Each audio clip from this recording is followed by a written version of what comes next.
Hi, my name is Jane. I'm a third year fashion communication student who studies at the Heavyweight Walk campus down in Galashiels, and this also happens to be where I attend Gala Christian Union. This week, the Christian unions from all the universities around Edinburgh and Galashiels are coming together to put on a week of online events entitled HOPE 2021. As part of this week, we're going to be looking at some of the big questions of life and Christianity and just exploring these a little bit more. Today's question is, where is God in a coronavirus world? Just like yesterday, Dr. Andy Bannister, a speaker and author based in Dundee, will be answering this question for us. This resource was created earlier on in the pandemic by our friends at Solus, who, just like this video, answer some of the big questions of life on their website. Where is God in a coronavirus world? You know, as I film this video, here in the UK, we're under lockdown, as many countries in the world are, and struggling to cope with a pandemic that's causing chaos and destruction. And many people are asking all kinds of questions. And a question that often arises is where is God in the midst of all this?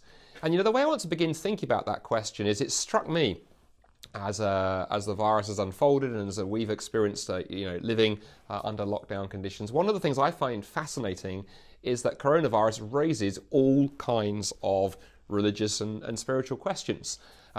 It's exposed a number of things. One of the first things I think that coronavirus has exposed is that science can't answer everything.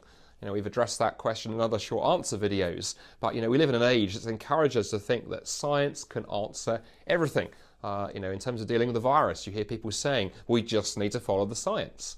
But in recent days and weeks, it's emerged, of course, that actually, which science are we talking about? There are scientists with equally long lists of credentials to their names who disagree profoundly about the best way to deal with this virus. And I think governments are discovering that actually the response that is required by leadership, yes, it needs to be informed by the science, but actually politics is what's needed. And politics and science are not the same thing.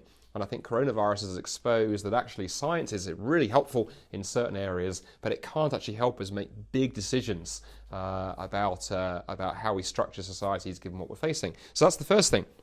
I think the coronavirus has also revealed that many of us have put our trust in things that are profoundly fallible.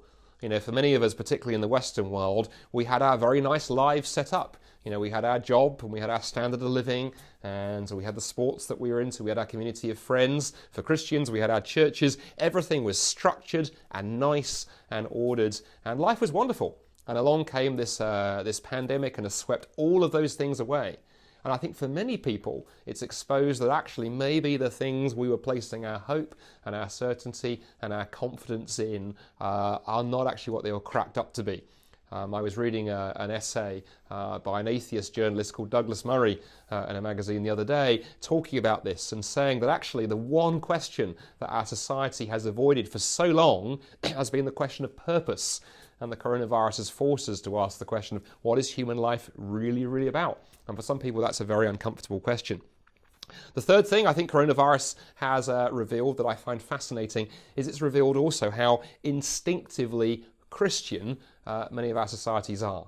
I mean, if you think about coronavirus and what it's doing purely in atheistic and naturalistic terms, you could argue that here we have, Darwinianism revealed in all of its glory, because along has come this virus, and what's it doing? It's primarily predating on the weak, the poor, the elderly, those who simply don't measure up biologically. It's thinning out the weak. We see survival of the fittest in all of its glory.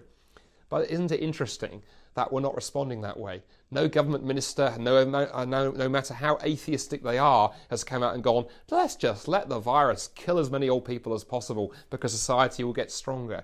We all instinctively know that's not the right approach, and so most societies have crashed their economies in order to protect the weak and the vulnerable and the elderly. Fascinating. That's a profoundly Christian response, not a profoundly atheistic response. And then lastly, I think the other thing that I think the coronavirus has exposed is that many of us are simply not used to thinking about our mortality.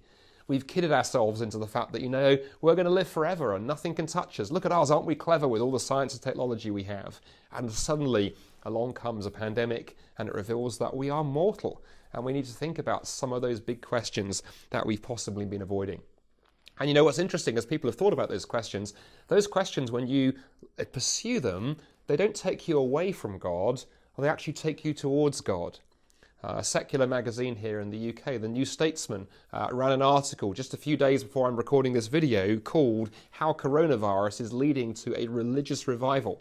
And it picked up on the fact that more people are listening to religious content.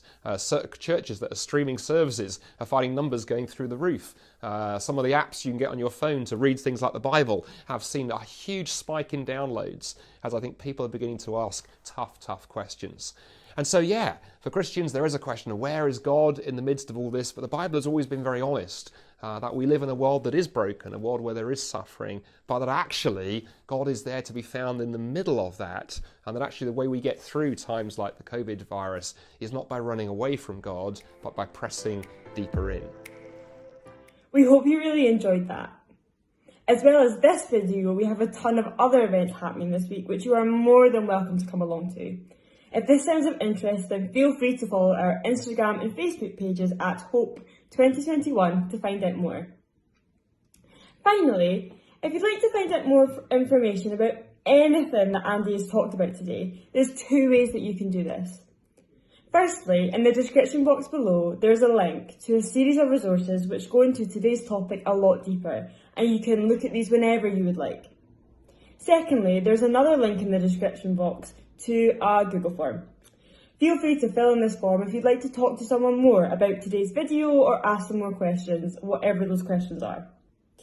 This form will put you in touch with someone from your Christian Union at your university who would be more than happy to help in any way they can.